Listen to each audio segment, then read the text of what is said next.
c'était d'aller aux Émirats Arabes Unis et de découvrir le Louvre à Abu Dhabi. Et peut-être de faire en plus Oman si on veut rajouter quelques jours. C'est la grande mosquée d'Abu Dhabi, c'est la Corniche, c'est ce Louvre qui est incontournable. Et c'est aussi d'aller à Dubaï pour voir la tour la plus haute du monde. C'est comprendre avec un spécialiste, une spécialiste de la destination, ce pays. C'est là où ça se passe dans le monde. Il y a peu de pays dans le monde qui sont en train de construire autant de tours, de gratte-ciel. Mais il faut expliquer tout ça, il faut expliquer pourquoi, d'où ça vient.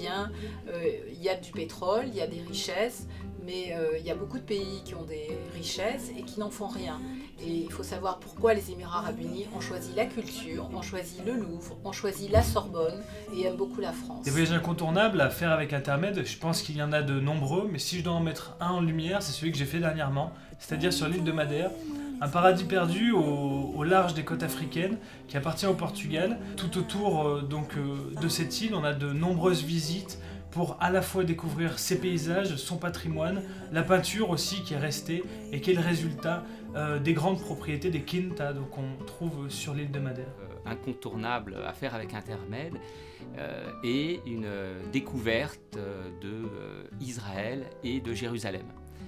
C'est un endroit, ou en tout cas un pays où j'ai beaucoup travaillé. Je suis archéologue, j'y mène des fouilles et je suis particulièrement sensible à toute la charge émotionnelle, historique, religieuse et des traditions également qui se recoupent, qui se superposent et qui en font un pays, je dirais, unique en son genre. J'ai adoré accompagner, animer le voyage du Transsibérien parce que d'abord Transsibérien c'est Transsibérien transmongolien, on voit des paysages magnifiques en Russie, en Asie, ensuite on traverse la Mongolie, on descend sur Pékin, voilà, c'est vraiment un échantillon extraordinaire du monde vivant.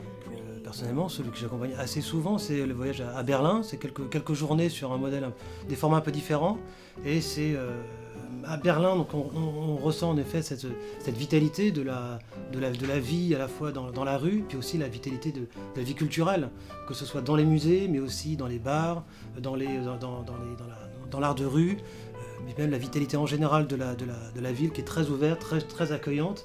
Et puis qu'il y a une histoire extrêmement dense, que ce soit depuis la Renaissance, avec Frédéric II ensuite, à Potsdam à côté, vous avez énormément de choses de la Seconde Guerre mondiale bien entendu.